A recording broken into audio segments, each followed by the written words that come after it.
नमस्कार दोस्तों, स्वागत है आपका जीएस तैयारी चैनल में। दोस्तों, आज के वीडियो में हम लोग 28 अक्टूबर की करंट अफेयर्स को जानेंगे और एमसीक्यू के माध्यम से सारी करंट अफेयर्स को हम देखेंगे। स्टार्ट करने से पहले जिन लोगों ने अभी तक चैनल सब्सक्राइब नहीं किया है वो चैनल सब्सक्राइब कर लें और साथ में बेल आइकन दबा दें ताकि जो भी नया वीडियो अपडेट हो उसकी जानकारी आपको तुरंत मिल जाए नोटिफिकेशन के माध्यम से।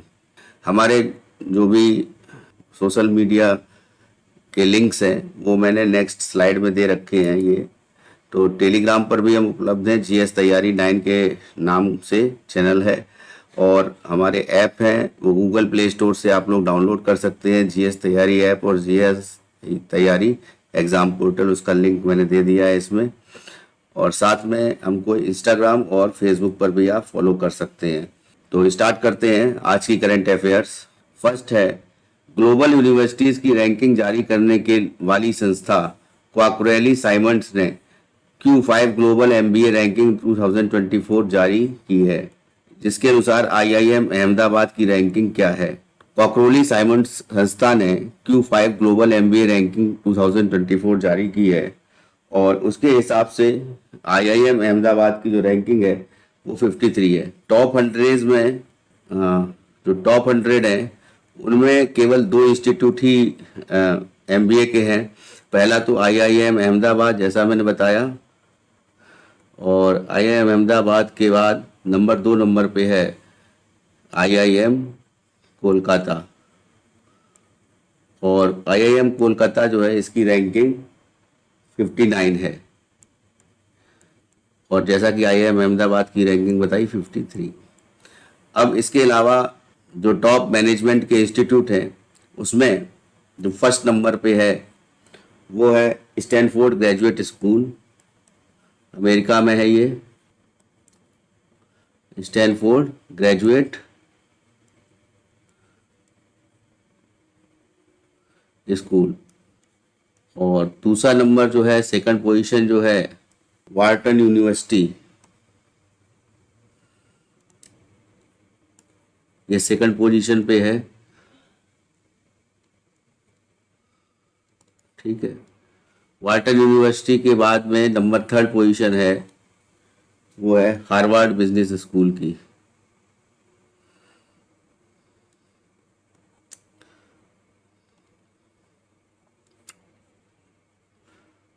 ये तीनों ही यूएसए में हैं। स्टैनफोर्ड ग्रेजुएट स्कूल ये भी यूएसए में है और वार्टन यूनिवर्सिटी ये भी यूएसए में है, और हार्वर्ड बिजनेस स्कूल ये भी यूएसए में है। तो टॉप 3 रैंक में ये तीनों संस्थाएं आई हैं। क्वाकरेली साइमंड्स ये हर साल जो है बिजनेस स्कूल की रैंकिंग के साथ साथ अन्य जितने भी इंस्टीट्यूट है उनकी रैंकिंग जारी करती है, यूनिवर्सिटीज की रैंकिंग भी जारी करती है। तो इसके बाद टोटल जो है 4 और बिजनेस स्कूल है इंडिया के जो टोटल इसमें शामिल किए गए हैं, लेकिन टॉप 100 में केवल 2 ही बिजनेस स्कूल जो है आए हैं, वो है आईआईएम अहमदाबाद 53rd रैंक पर और आईआईएम कोलकाता 59th रैंक पर। क्वाकरेली साइमंड्स की जो स्थापना हुई थी वो 1990 में इन्होंने स्थापना की थी और 1990 से लेकर के अभी तक ये इंस्टीट्यूट्स की रैंकिंग करते हैं। नेक्स्ट क्वेश्चन पे आते हैं। हाल ही में बीसीसीआई ने किसे महिला क्रिकेट टीम का मुख्य कोच नियुक्त किया है। बीसीसीआई ने अभी हाल ही में क्रिकेट टीम महिलाओं की है, उनका कोच अमोल मजूमदार को नियुक्त किया है। अमोल मजूमदार जो है ये मुंबई से क्रिकेट खेलते थे, मुंबई के ये बल्लेबाज रहे हैं और इन्होंने बैटिंग के साथ साथ मुंबई को नेशनल लेवल पे ये प्लेयर रहे हैं और नेशनल लेवल पर जो भी ट्रॉफीज हैं वो इन्होंने मुंबई को दिलाई हैं। टोटल जो है 21 वर्ष का इनका कैरियर है अमोल मजूमदार का, जो इस समय बीसीसीआई के द्वारा महिला क्रिकेट टीम के जो मैन कोच बने हैं। 21 साल के कैरियर में 171 मैच इन्होंने खेले हैं। 171 मैच में 11,167 रन इन्होंने बनाए हैं। उसके साथ साथ रन में जो शतक हैं वो 30 शतक इन्होंने लगाए हैं और 30 शतक के अलावा 8 रणजी ट्रॉफी ये इन्होंने जीती हैं। और ये मुंबई के कैप्टन भी रहे हैं, मुंबई टीम के। और इससे पहले आईपीएल में भी इन्होंने फ्रेंचाइजी ले रखी थी, राजस्थान रॉयल्स की तरफ से ये है। बीसीसीआई की बात करें तो बीसीसीआई जो है ये इसका स्थापना हुई थी दिसंबर 1928 में। उसके बाद बीसीसीआई का मुख्यालय जो है वो मुंबई में ही है। और इंटरनेशनल जो क्रिकेट काउंसिल है आईसीसी, उसका मुख्यालय यूएई में है, दुबई में। जो इंटरनेशनल लेवल पे क्रिकेट की संस्था है उसका मुख्यालय यूएई में है। बीसीसीआई बेसिकली इसके फर्स्ट प्रेसिडेंट जो थे बीसीसीआई के, वो ग्रांट ग्रोवन थे। और ग्रांट ग्रोवन के बाद में इस समय करेंटली जो बीसीसीआई के अध्यक्ष हैं वो हैं रोजर बिन्नी। जय शाह, अमित शाह के जो पुत्र हैं, वो बीसीसीआई के सेक्रेटरी हैं और वाइस प्रेसिडेंट बीसीसीआई के राजीव शुक्ला हैं। नेक्स्ट न्यूज़ पर आते हैं। एशियन पैरा ओलंपिक गेम्स अभी हो रहे हैं ग्वांगझाऊ में, चाइना में। और सुमित अंतिल, इन्होंने किस खेल में स्वर्ण पदक जीता है? सुमित अंतिल ये भाला फेंक में इन्होंने स्वर्ण पदक जीता है, जेवलिन थ्रो में। 73.29 मीटर का इन्होंने भाला फेंक में सबसे दूर भाला फेंका है। और इसको ये वर्ल्ड रिकॉर्ड माना जा रहा है। और ये वर्ल्ड रिकॉर्ड जो है इन्होंने अपना ही वर्ल्ड रिकॉर्ड जो है वो तोड़ा है। इससे पहले इन्होंने पिछले साल 70.83 मीटर का भाला फेंका था, वो भी एक वर्ल्ड रिकॉर्ड ही इन्होंने बनाया था। और इन्होंने अपना ही वर्ल्ड रिकॉर्ड जो है इस समय तोड़ा है इस बार के जो एशियन पैरा ओलंपिक गेम्स हो रहे हैं। एशियन पैरा ओलंपिक गेम्स में उसमें भारत जो है इस समय भारत 6वें नंबर पे है, 6th पोजीशन पर है। और इंडिया ने अभी तक टोटल 25 स्वर्ण पदक जीते हैं, गोल्ड मेडल जीते हैं। उसके बाद 29 सिल्वर मेडल हैं जो इन्होंने जीते हैं। और ब्रॉन्ज मेडल या कांस्य पदक ये 45 इन्होंने जीते हैं। और टोटल जो है अभी तक इन्होंने 99 पदक जीते हैं जो भारत के खिलाड़ी हैं। इंडिया, मैंने जैसा कि बताया कि 6th पोजीशन पे है। और अभी तक जो है 1st पोजीशन पे चाइना है जिसने टोटल अभी तक 492 पदक जीते हैं। 2nd पोजीशन पे इस समय जापान है, जापान ने 139 पदक जीते हैं। और उसके बाद नंबर 3 पर ईरान है। ईरान ने टोटल जो है 115 पदक जीतकर ये 3rd पोजीशन पर है। इसी क्रम में 4थे नंबर पर दक्षिण कोरिया है और 5वें नंबर पर इंडोनेशिया है। 6वें नंबर पर जो है हमारा Bharat Asian para Olympic games में रहा है अभी तक। नेक्स्ट न्यूज़ पर आते हैं। हाल ही में रॉबर्ट फिको को 4थी बार जो है ये प्रधानमंत्री बने हैं। रॉबर्ट फिको ये किस देश के 4थी बार प्रधानमंत्री बने? तो लगातार 4थी बार प्रधानमंत्री इन्होंने चुनाव जीता है। स्लोवाकिया के ये प्रधानमंत्री बने हैं। और रॉबर्ट फिको जो है ये, जैसा कि मैंने बताया कि 4th टाइम ये बने हैं। और पहली बार 2006 में इन्होंने प्रधानमंत्री पद को ग्रहण किया था। और उसके बाद स्मेर इनकी पार्टी है, SMER। इसके साथ साथ में ये इनकी पार्टी है जिसकी तरफ से ये जीते हैं। और स्मेर पार्टी जो है इसके साथ साथ हलास और दूसरी जो पार्टी है स्लोवाक नेशनल पार्टी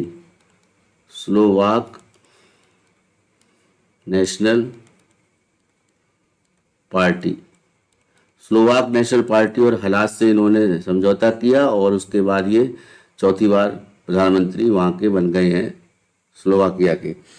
और इसमें इन्होंने अपना कैरियर 1986 से स्टार्ट किया था। 1986 में ये कम्युनिस्ट पार्टी ऑफ चेकोस्लाविया के से इन्होंने अपना करियर स्टार्ट किया था। और उसके बाद जो है इस समय अभी इनका 15 सितंबर 1964 जन्म तिथि है इनकी, ये डीओबी है इनकी। और जब स्मेर पार्टी ने हलास और स्लोवाक नेशनल पार्टी को ज्वाइन किया तो इस गठबंधन की वजह से यूरोपीय संसद ने इनको समाजवादी समूह से निलंबित कर दिया है। तो यूरोपीय संसद ने इनको समाजवादी समूह से निलंबित कर दिया है, क्योंकि ये पार्टियां जो है पहले से इनकी एक्टिविटी जो है वो दंगा भड़काने में वहाँ पर रही है। तो यूरोपीय संसद से इन्होंने निष्कासित कर दिया है इनको। ठीक है, नेक्स्ट न्यूज़ पर आते हैं। हाल ही में किस कंपनी ने वाहनों के परीक्षण में इस्तेमाल होने वाला स्पेशल फ्यूल रेफरेंस का उत्पादन शुरू किया है? देखिए, रेफरेंस एक स्पेशल फ्यूल है जो बेसिकली हाई लेवल प्योरिटी का ये होता है। और हाई लेवल प्योरिटी में इसकी कीमत भी बहुत ज़्यादा होती है, 800 से 850 रुपीज़ पर लीटर ये होता है। और इंडिया में जो है घरेलू उत्पादन इंडिया ने स्टार्ट करने के लिए 450 रुपीज़ पर लीटर इसका रेट रखा है रेफरेंस फ्यूल का। और रेफरेंस फ्यूल बेसिकली होता क्या है कि ये 99.75% जो है वो आइसो ऑक्टेन होता है। और उसके बाद में 0.10% जो बचता है उसमें एन हेप्टेन होता है, हेप्टेन। ये ऑर्गेनिक फ्यूल है। दूसरी जो इम्पोर्टेंट बात है कि अब ये रेफरेंस फ्यूल एक्चुअली में डीजल और पेट्रोल तो दोनों में ये प्रयोग होगा। तो पेट्रोल रेफरेंस इसको बोला जाएगा, ठीक है। और पेट्रोल रेफरेंस के बाद में डीजल में ये डीजल रेफरेंस बोला जाएगा। जो मोस्ट इम्पोर्टेंट बात है कि इंडिया में जब ये उत्पादन जो है स्टार्ट होगा उसमें 200 रुपीज़ पर लीटर कॉस्ट रखा जाएगा। और ये जो रेफरेंस फ्यूल है इसका उत्पादन शुरू करने वाली जो कंपनी है वो IOCL है, Indian oil corporation limited. IOCL के द्वारा ये स्टार्ट किया जाएगा, IOCL कंपनी द्वारा स्टार्ट किया जाएगा। और IOCL की जो रिफाइनरी है पारादीप रिफाइनरी, ये उड़ीसा के पास है। तो पारादीप रिफाइनरी से ये इसका प्रोडक्शन स्टार्ट किया जाएगा। नेक्स्ट क्वेश्चन पर आते हैं। कौन सा देश दुनिया का सबसे बड़ा अंडर वाटर टेलीस्कोप ट्राइडेंट बना रहा है? अंडर वाटर टेलीस्कोप ट्राइडेंट इसको निर्मित कर रहा है चाइना। तो space.com के द्वारा ये पता लगा है चाइना एक दूरबीन बना रहा है। वो दूरबीन जो है वो अंडर वाटर टेलीस्कोप बना रहा है और इसका यूज जो है वो अंडर वाटर टेलीस्कोप, और इसका यूज जो है ये पानी के अंदर घोस्ट पार्टिकल्स की खोज करेगा। पानी के अंदर किसकी? घोस्ट पार्टिकल की। अब ये घोस्ट पार्टिकल क्या है इसके बारे में आपको बताता हूं मैं।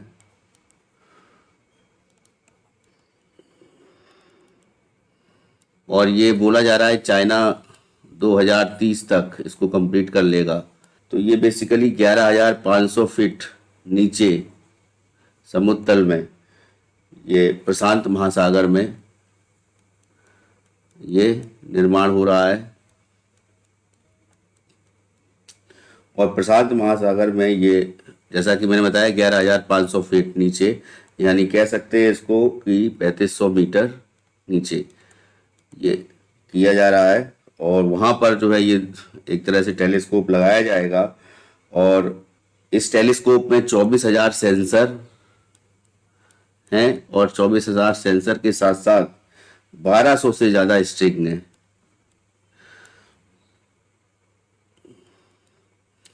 इसके द्वारा, और सबसे बड़ी बात है कि ये 2.5 माइल की दूरी को कवर करेगा, यानी लगभग जो है 4 किलोमीटर की दूरी को कवर करेगा ये टेलीस्कोप। 2.5 माइल में इसका डायमीटर फैला होगा और ये इतना ताकतवर होगा कि ये घोस्ट पार्टिकल्स को, एक तरह के न्यूट्रॉन्स बोला जाता है, तो न्यूट्रॉन्स में हम लोग जानते हैं कि कोई भी चार्ज पार्टिकल नहीं होता है और ये एक तरह से न्यूट्रल होता है, तो ये इसको घोस्ट पार्टिकल के नाम से डिनोट किया जाता है।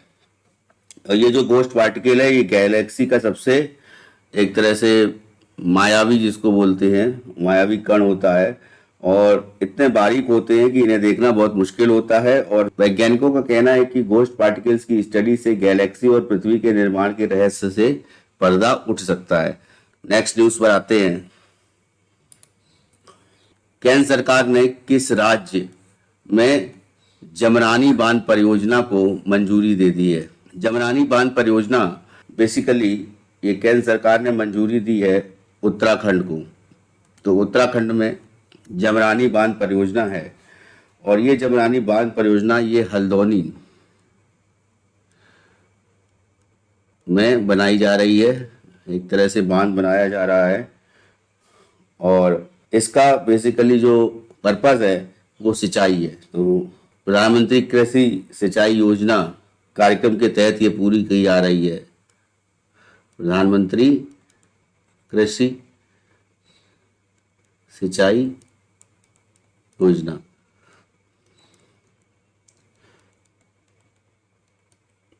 तो पुष्कर सिंह धामी उत्तराखंड के चीफ मिनिस्टर हैं, तो उन्होंने बताया है कि ये हल्द्वानी और उसके आसपास के इलाकों में पेयजल, पहला तो पेयजल और दूसरा बिजली, इसके लिए ये परियोजना काम करेगी और इनकी कमी को पूरा करेगी।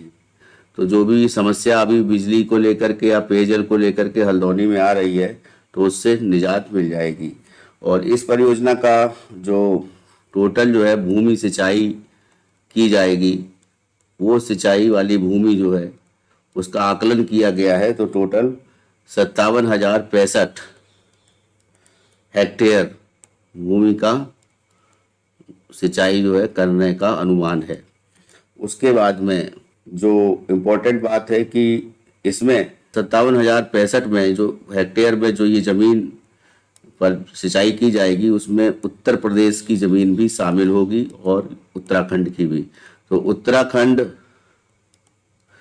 की ज़मीन जो है वो 9,458 हेक्टेयर होगी और जो उत्तर प्रदेश की भूमि है वो 47,607 हेक्टेयर भूमि कवर की जाएगी इसके द्वारा सिंचाई के लिए।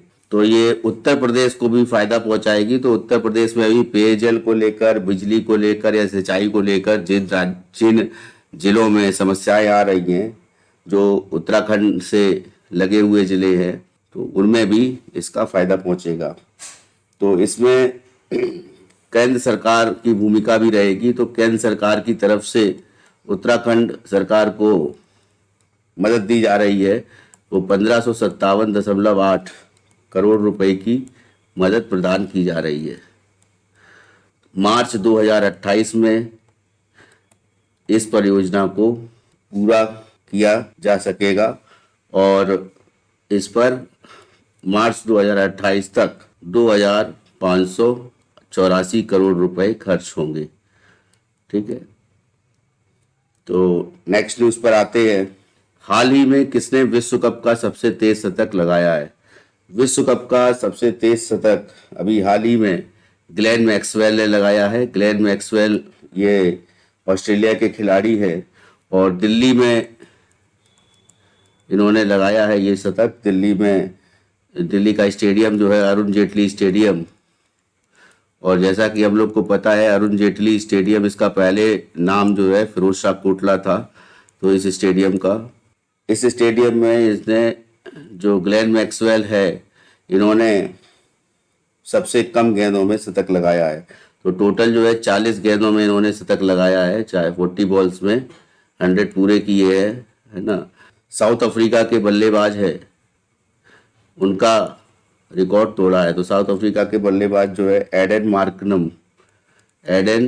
मार्करम, इनका रिकॉर्ड तोड़ा है इन्होंने। और ये इनके जो ये ऑस्ट्रेलिया के प्लेयर है, उस समय जो मैच हो रहा था, वर्ल्ड कप चल रहा है, तो वर्ल्ड कप का मैच था, तो ऑस्ट्रेलिया वर्सेस नीदरलैंड के मैच में इन्होंने नीदरलैंड के खिलाफ में ये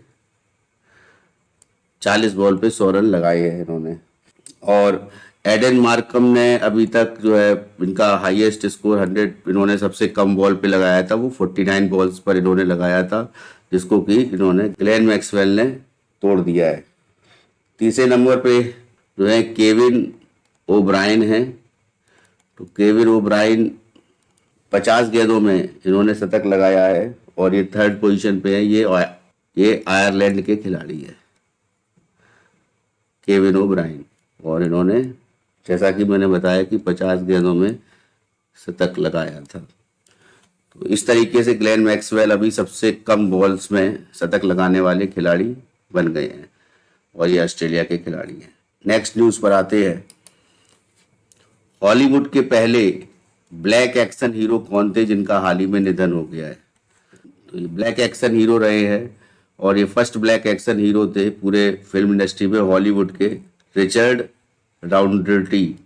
रिचर्ड राउंडर्टी जो है, इनका निधन हो गया है अभी, और 81 वर्ष इनकी आयु थी। 81 वर्ष के ये हो चुके थे, और इनका लॉस एंजल्स में, यूएसए के थे ये, तो लॉस एंजल्स में इनका निधन हुआ है।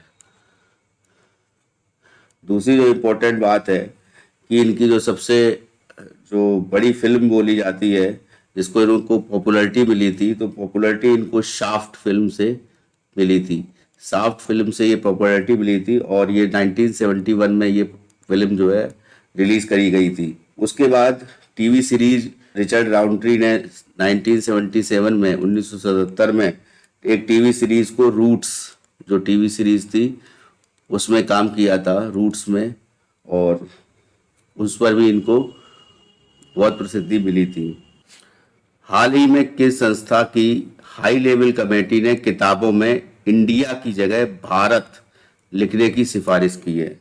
एक हाई लेवल कमेटी बनाई गई थी भारत सरकार द्वारा, और उस हाई लेवल कमेटी में वो संस्था की उसी संस्था से संबंधित उसमें लोग थे, और उस हाई लेवल कमेटी ने जो किताबों में इंडिया नाम लिखा हुआ है, भारत लिखने की सिफारिश की है, और ये है एनसीईआरटी। तो एनसीईआरटी में की सभी किताबों में इंडिया की जगह भारत लिखा जाना है, ऐसा ये हाई लेवल कमेटी जो बनाई गई थी इसने सिफारिश की है।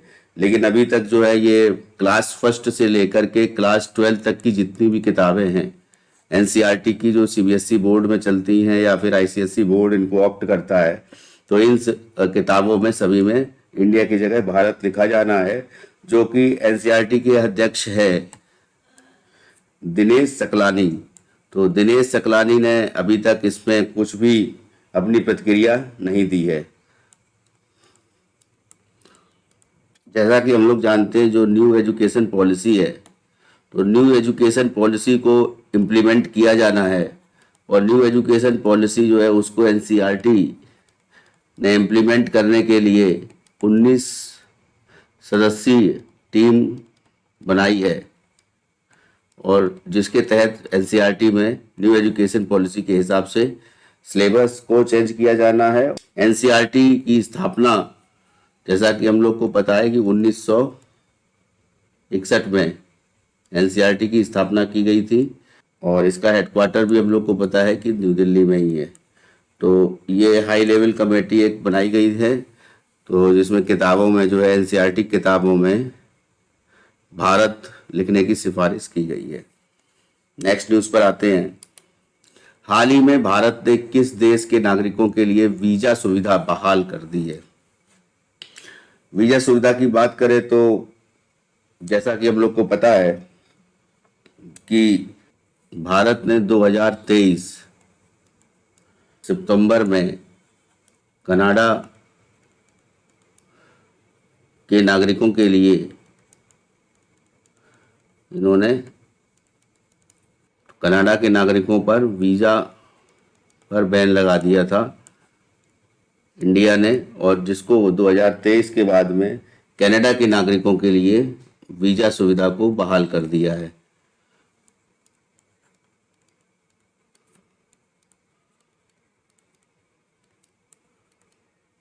उसके साथ साथ दूसरी इम्पोर्टेंट बात है कि एक्चुअल में ये लगाया क्यों गया था बैन, उसके पीछे जो है कि खालिस्तानी आतंकी था एक हरदीप सिंह निज्जर।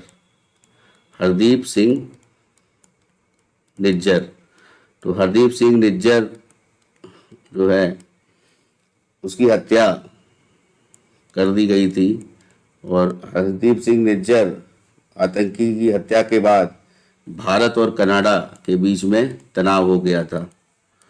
तो उसको लेकर के इंडिया ने कनाडा के जो नागरिक थे उनको भारत आने को रोकने के लिए वीज़ा को बैन किया था, और भारत ने इसको जो है हरदीप सिंह निज्जर को 2020 में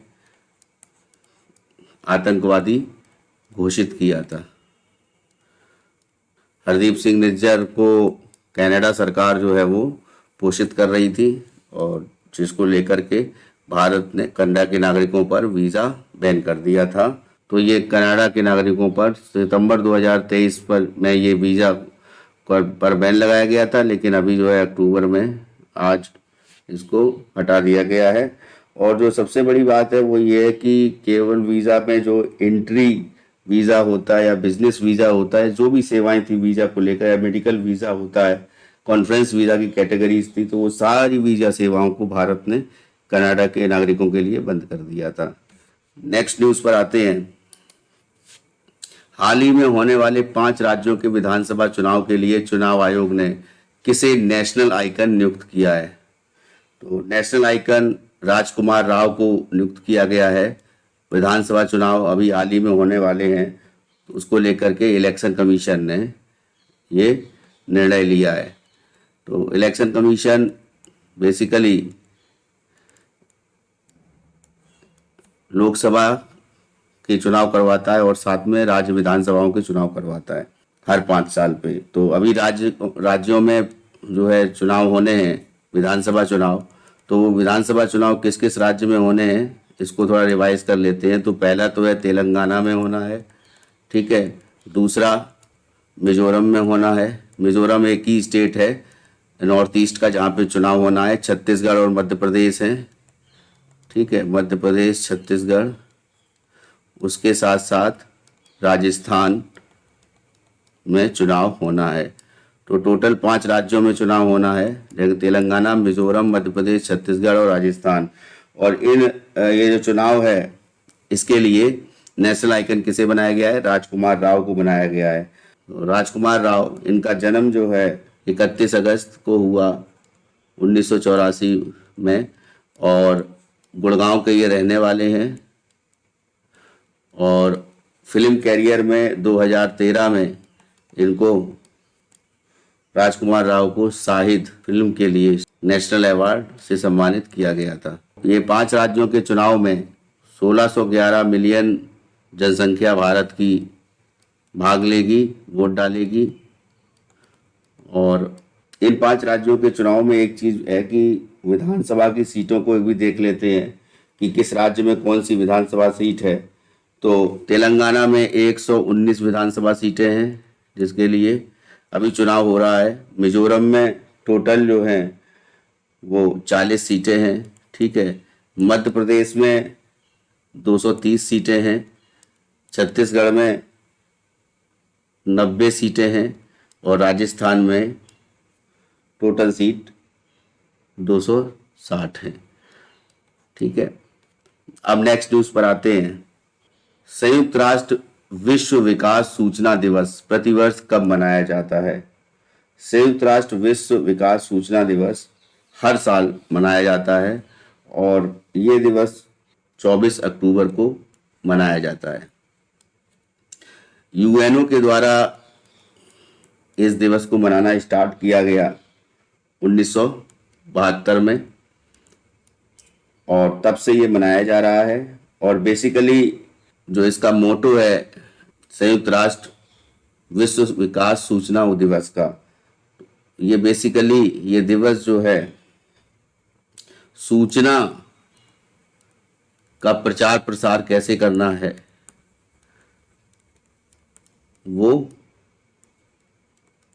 उसको लेकर है। और दूसरी चीज जो है, लोगों के बीच जनमत जुटाना। ये दो चीजें हैं जिनको लेकर के ये दिवस मनाया जाता है। तो इसमें सबसे इम्पोर्टेंट जो है, ये सूचना का प्रचार और प्रसार किस तरह से किया जाए कि अधिक से अधिक लोगों तक ये सूचना पहुँचे, और जो भी खास सूचनाएं होती हैं वो पहुँचे, और उनके बीच में जो भी निर्णय लिए जाते हैं सरकार के द्वारा या संयुक्त राष्ट्र के द्वारा, तो उसको, या फिर किसी देश की सरकार के द्वारा, तो उसको जो है लोगों के बीच जनमत जो है उसको कैसे करवाया जाए, ताकि जनमत होने पर ये प्रॉस एंड कॉन्स जो है कि उस विकास को लेकर के पता लग सके। यूएनओ की स्थापना जैसा कि हम लोग जानते हैं 1945 में हुई थी, और 1945 में 24 अक्टूबर को ही यूएनओ की स्थापना हुई थी। और दूसरी जो बात है कि एट दैट टाइम जो है यूएनओ के 51 देश सदस्य थे जब इस स्थापना हुई थी, और उसके बाद इस समय अभी तक 193 देश हैं जो यूएनओ के सदस्य हैं।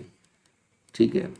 यूएनओ की स्थापना का जो मोटो था वो था शांति, विकास और मानवाधिकारों का संरक्षण।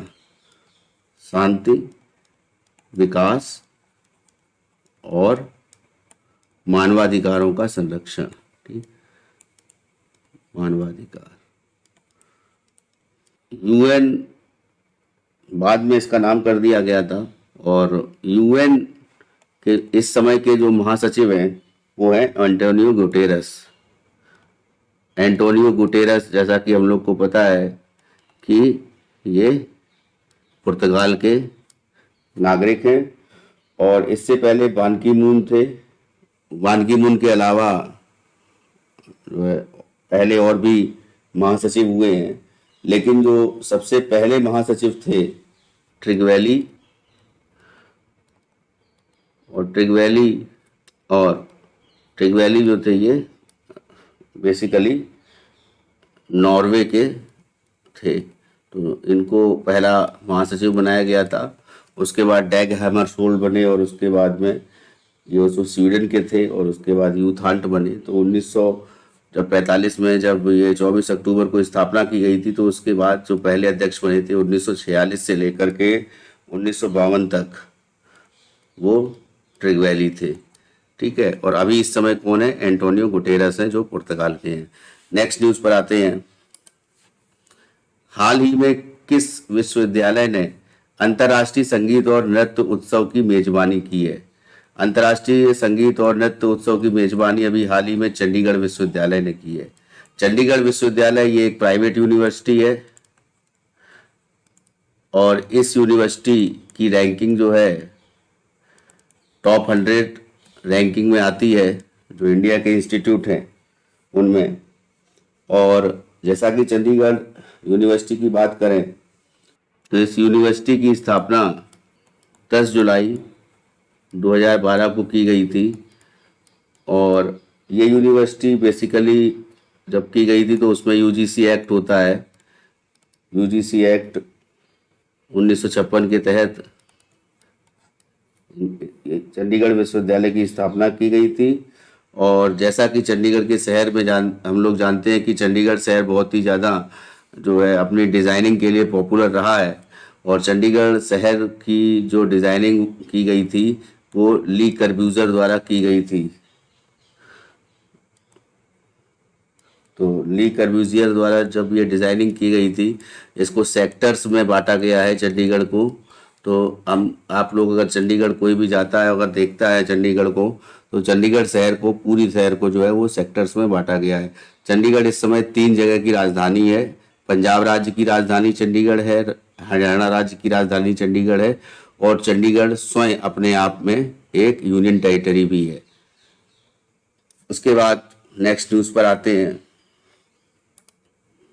कि कौन सा देश अपने लंबे समय से चले आ रहे सीमा विवादों को सुलझाने की दिशा में काम कर रहे हैं। देखिए, चाइना जो है, चाइना अभी इस समय भूटान के साथ अपने विवादों को सुलझाने पर काम कर रहा है। और जो मेजर चीज है वो ये है कि चाइना के केवल दो ही, टोटल जो है चाइना के अगर आसपास के देश को हम लें तो चाइना जो है टोटल आसपास 16 देशों से घिरा हुआ है। अब 16 देशों से घिरा हुआ देश के केवल दो ही जो है बाउंड्रीज को लेकर के दो ही देश ऐसे हैं जिसके साथ चाइना जो है कन्फ्लिक्ट कर रहा है। एक तो है इंडिया भारत के साथ और दूसरा जो है भूटान के साथ। तो जैसा कि अभी डोकलाम की बात आई थी कि डोकलाम में चाइना जो है वो आगे बढ़ रहा है।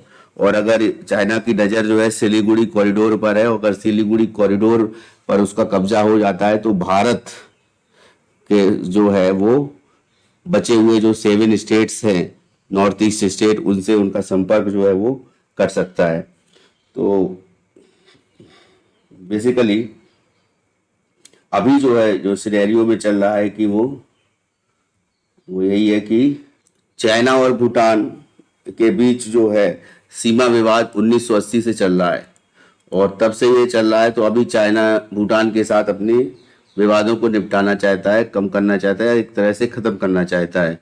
अगर चाइना के भूटान से ये सभी विवाद ख़त्म हो जाते हैं और इंडिया भी जो है वो भूटान के साथ संपर्क बनाए हुए है और इंडिया के रिश्ते भूटान के साथ बहुत ही अच्छे रहे हैं। और विशेष रूप से जो भूटान में जो भूटान और चाइना को लेकर के कन्फ्लिक्ट है वो जकारलुंग है एक जगह। जकारलुंग के अलावा दूसरा है पासमलुंग और पासमलुंग के अलावा तीसरी जगह जो है वो है डोकलाम। तो डोकलाम ये बहुत ही इम्पोर्टेंट जगह बन जाती है कि इंडिया ने सपोर्ट किया था अभी हाल ही में भूटान का। डोकलाम तक जो है चाइना पहुंच गया था और चाइना डोकलाम को अपने कब्जे में लेना चाहता था। तो इन्हीं सब बातों को लेकर के चाइना भूटान के साथ संपर्क बनाए हुए है और सीमा विवादों को सुलझाने की दिशा में भूटान और चाइना हैं। अगर ऐसा होता है तो इंडिया को इसका खामियाजा तो भुगतना पड़ सकता है आगे आके। अगर भूटान जो है चाइना के क्लोज जाता है तो जैसा कि हम लोग जानते हैं कि भूटान जो है वो 3 तरफ से जो है 3 स्टेट हैं। एक तो सिक्किम, मान लीजिए ये भूटान है, तो भूटान जब मैप में देखेंगे तो आप पाएंगे एक तरफ सिक्किम है और दूसरी तरफ अरुणाचल प्रदेश है और तीसरी तरफ जो है सिक्किम के साथ साथ पश्चिम बंगाल की सीमा भी लगती है भूटान से। तो और वहीं से जो है ये थोड़ा सा सिक्किम के नीचे में जो पश्चिम बंगाल है वहीं पर सिलीगुड़ी कॉरिडोर है। सिलीगुड़ी जो है ये पश्चिम बंगाल में आता है और सिलीगुड़ी कॉरिडोर कहने का मतलब ये है कि एक जो पतला रास्ता है वो सिलीगुड़ी कॉरिडोर के माध्यम से 7 स्टेट्स में जाता है और 7 स्टेट्स में जाता है। सिलीगुड़ी कॉरिडोर के माध्यम से 7 स्टेट्स में जाता है। तो सिलीगुड़ी कॉरिडोर एक ऐसा पॉइंट है या कह सकते हैं ऐसी जगह है कि अगर चाइना का विस्तार होता है, अगर भूटान के साथ में चाइना के रिलेशंस में बहुत ज़्यादा सुधार होता है तो इंडिया को भी भूटान के साथ संपर्क बना के रखना होगा ताकि वो चाइना को इंडिया के साथ किसी प्रकार की हानि को रोक सके। नेक्स्ट न्यूज़ पर आते हैं। हवा की गुणवत्ता खराब होने के कारण दूसरा सबसे प्रदूषित प्रमुख वैश्विक शहर कौन सा बन गया है? AQI इंडेक्स लिया जाता है, एयर क्वालिटी इंडेक्स। तो एयर क्वालिटी इंडेक्स में वर्ल्ड लेवल पर अगर देखा जाए तो मुंबई अभी हाल ही में AQI इंडेक्स लिया गया है और मुंबई का AQI इंडेक्स जो है वो 160 आया है। और AQI इंडेक्स में बेसिकली जो गैसेस हैं जैसे NO2 है, नाइट्रोजन ऑक्साइड है ना, या नाइट्रोजन डाइऑक्साइड, ठीक है, और SO2 है, सल्फर डाइऑक्साइड, कार्बन मोनोऑक्साइड है, और चौथा जो है वो ओजोन है। ठीक है, ये 4 गैसों का देखा जाता है स्तर, जो कि हानिकारक गैसें हैं। और इन 4 गैसों को, जैसे PM2.5 है, तो PM2.5 का मतलब है पर्टिकुलेट मैटर 2.5, और PM10 पर्टिकुलेट मैटर 10। तो यहाँ पे ये जो साइज है तो उसको लेकर के बताया गया है कि ये पर्टिकुलेट मैटर 2.5 और पर्टिकुलेट मैटर 10, इनको नापा जाता है और उसके हिसाब से जो है बताया जाता है कि किस शहर में कितना जो है एयर क्वालिटी है। तो PM2.5 जैसे बात करेंगे तो फिर एक तरह से ये कंसंट्रेशन को नापा जाता है पार्टिकुलेट मैटर की, और पार्टिकुलेट मैटर में ये सारी चीज़ें इन्वॉल्व होती हैं, गैसेस इन्वॉल्व होती हैं, और साथ साथ में वाटर वेपर्स भी इन्वॉल्व होते हैं।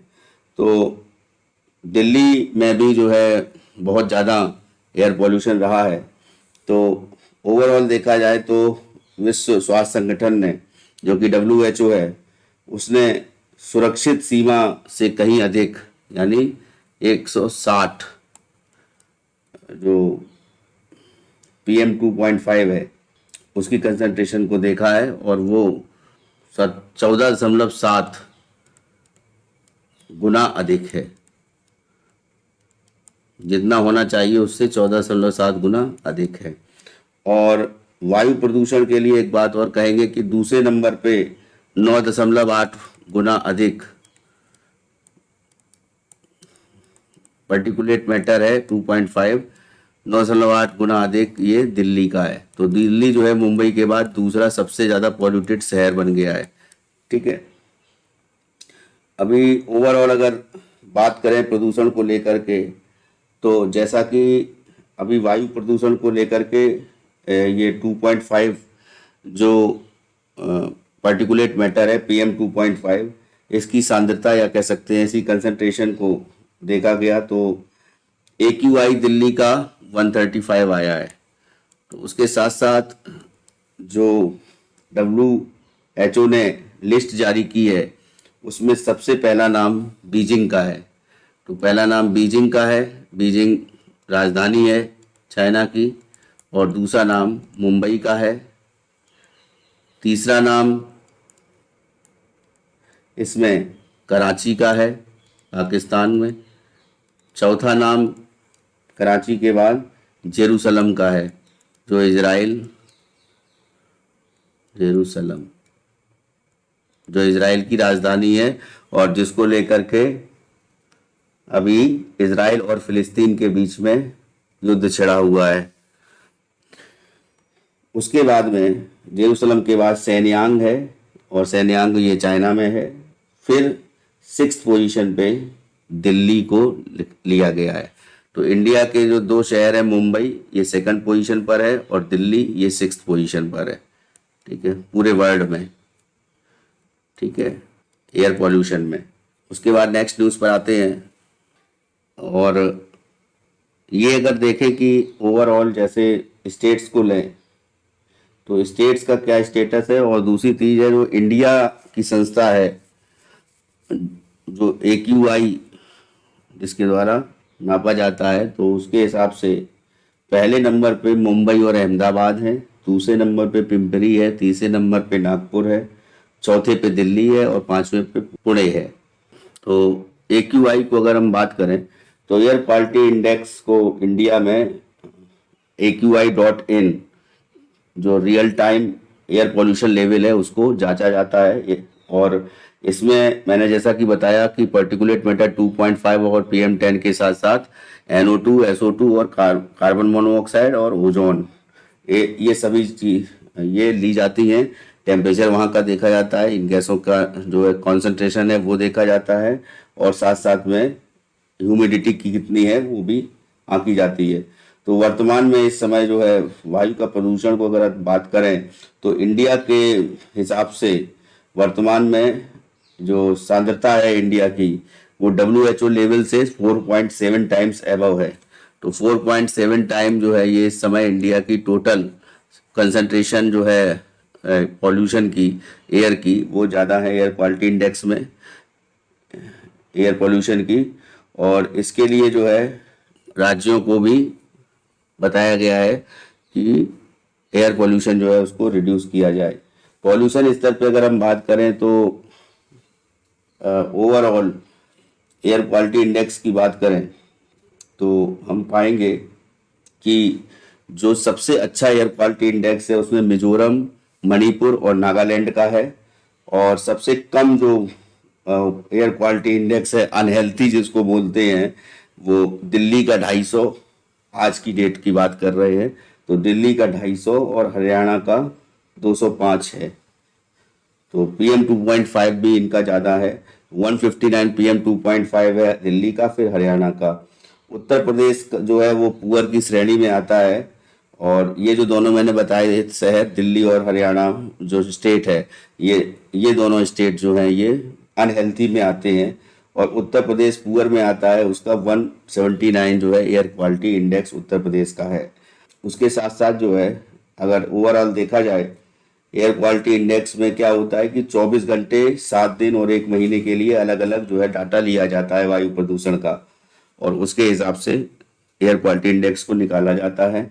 अभी रियल टाइम में देखें तो सर्वाधिक प्रदूषित शहर की अगर हम बात करें तो इस टाइम पे रियल टाइम में सबसे प्रदूषित शहर जो है वो नोएडा है, 309 है एयर क्वालिटी इंडेक्स, फिर करनाल है, फिर गाजियाबाद है, फिर भिवाड़ी है, फिर सोनीपत है। लेकिन सबसे कम प्रदूषित शहर जैसे हम बात करें तो आइजोल है, मिजोरम की राजधानी है, और ये 24 आवर्स का डाटा है। तो वायु की गुणवत्ता सूचकांक बेसिकली रियल टाइम इंडेक्स उसको लिया जाता है, AQI एयर क्वालिटी इंडेक्स इसको बोलते हैं। और ये जो है हर 2 मिनट में 3 मिनट में अपडेट किया जाता है। तो कहने का मतलब है अगर जो पहले नंबर पे है वो घट भी सकता है, लेकिन ओवरऑल जो मैंने बताया कि इंडिया में जो रैंकिंग के हिसाब से अगर आप देखें तो मिजोरम जो सबसे कम है, लेकिन इंडिया में जो एयर क्वालिटी इंडेक्स जो जारी किया गया था इससे पहले, उसके हिसाब से जो मुंबई और अहमदाबाद फर्स्ट नंबर पे, पिंपरी सेकंड नंबर पे, फिर नागपुर, दिल्ली और पुणे थे। ठीक है। और अभी जो है आज के स्टेटस की अगर हम बात करें तो इसमें जो मैंने इससे पहले अभी बताया कि नोएडा का एयर क्वालिटी इंडेक्स सबसे खराब है, और दिल्ली का 252 है, और उसके बाद में करनाल है। नोएडा के बाद में करनाल है, करनाल के बाद गाजियाबाद है, दिल्ली का मैंने बता दिया है 252 है। तो दिल्ली का भी ठीक नहीं है, लेकिन जो ओवरऑल अगर स्टेट्स की बात करें तो स्टेट्स की बात मैंने बता दिया है कि स्टेट्स में अगर हम बात करें तो नंबर 1 पर दिल्ली और हरियाणा है। जो स्टेट्स की बात करें तो वो मैंने पहले ही बता दिया है आपको। ठीक है। उत्तर प्रदेश का मैंने बता दिया है कि वो पुअर लेवल पे आता है। और total particulate matter 2.5, particulate matter 10, nitrogen dioxide, sulphur dioxide, carbon monoxide और ओजोन, इन 6 जो गैसेस हैं उनका आकलन किया जाता है। ठीक है। और उसके हिसाब से AQI निकाला जाता है, एयर क्वालिटी इंडेक्स निकाला जाता है। वैश्विक शहरों की बात करें तो एयर क्वालिटी इंडेक्स जब निकाला गया तो पाया गया कि मुंबई जो है सबसे ज़्यादा पॉल्यूटेड शहर है इंटरनेशनल सिनेरियो में अगर हम देखें तो इंडिया का। और वैसे बीजिंग है नंबर 1 पर, नंबर 2 पर मुंबई है, नंबर 3 पर कराची और नंबर 4 पर जेरूसलम है। तो आज की करंट अफेयर्स को यहीं पर समाप्त करते हैं। जो मेजर करंट अफेयर्स थी वो मैंने आप लोग को बताई। अब बेसिकली इंपॉर्टेंट बात यह है कि GS तैयारी यूट्यूब चैनल है हमारा, उसको सब्सक्राइब कर लीजिए। GS तैयारी आप लोग को इसलिए ज्वाइन करना चाहिए, जो पहली बात है कि फ्री में नोट्स अवेलेबल हैं। जो बेसिक नोट्स होते हैं किसी भी एग्जाम के लिए वो फ्री में अवेलेबल हैं। आप जाएंगे GS तैयारी ऐप पर, वहाँ पर लिखा हुआ है GS नोट्स। ठीक है, वहाँ वो फ्री है। दूसरी चीज़, प्रीवियस ईयर पेपर्स जो हैं वो आपको मिल जाते हैं। एग्जाम पैटर्न और सिलेबस है ज़्यादातर एग्जाम्स का, वो ऐप पर डला हुआ है। चौथी चीज़ है करंट अफेयर्स वहाँ पर अपलोड की जाती है। पांचवी चीज़ है कि करंट अफेयर्स के साथ साथ जो है आपका जो अदर क्विज है वो भी एग्जाम पोर्टल के माध्यम से आप दे सकते हैं। उसमें रीजनिंग और GS, current affairs, economics, history, ऐसे करके अलग अलग सब्जेक्ट्स है जिनकी जो है क्विज बनी हुई है, जो कि फ्री है। इसके साथ साथ जो यूपीएससी की तैयारी कर रहे हैं उनके लिए जो है जीएस तैयारी वेबसाइट भी है, इसको भी हमने लिखा है gstayari.com। इस वेबसाइट पे अगर आप जाते हैं तो सारी चीज़ें आपको मिलती हैं। डेली का करंट अफेयर्स अपडेट होता है इस पर, और साथ में द हिंदू का जो हिंदी वर्जन का जो एडिटोरियल है उसको हम हिंदी में करके देते हैं। जो एडिटोरियल और ओपिनियन आते हैं द हिंदू में, और इंडियन एक्सप्रेस की जो मेजर न्यूज़ होती है उस मेजर न्यूज़ को भी हम लोग हिंदी में कन्वर्ट करके उसको प्रोवाइड करते हैं। इंग्लिश और हिंदी दोनों में ही ये gstayari.com जो वेबसाइट है उसमें कंटेंट को देखा जा सकता है। और साथ साथ जो है सबसे इम्पोर्टेंट चीज़ है कि केवल यूपीएससी नहीं बल्कि यूपीपीसीएस और साथ में जो अदर एग्ज़ाम्स हैं जैसे यूपीपीएससी, यूपीएसएसएससी करवाती है। और आरओ के फार्म भी निकल चुके हैं, तो आरओ के लिए भी बैच स्टार्ट हो चुका है। आप लोग ज्वाइन कर सकते हैं, वहाँ ऐप पर जाकर के वहाँ से आप ये पेड कोर्स ले सकते हैं। पेड कोर्स की क्लासेस ऐप पर ही होती है, ठीक है। तो इस हिसाब से जो है आप लोग जीएस तैयारी को ज्वाइन करके आपको ये 100% है कि अगर आप जीएस तैयारी ज्वाइन करते हैं तो आपको बहुत ही तल्लीनता के साथ में आपको तैयारी करवाई जाएगी और बहुत ही अच्छी तरह से आपकी तैयारी करवाई जाएगी, जिससे कि आपको किसी भी एग्ज़ाम में दिक्कत ना हो। चाहे वो एसएससी का कोई एग्ज़ाम हो, चाहे वो यूपीएससी लेवल का एग्ज़ाम हो, यूपीपीसीएस लेवल का हो, या फिर यूपी ट्रिपल एससी से रिलेटेड कोई एग्ज़ाम होगा। इस वीडियो में इतना ही, और नेक्स्ट वीडियो में नए दिन की करंट अफेयर्स के साथ फिर से आपसे मुलाकात होगी। तब तक के लिए धन्यवाद। Thank you.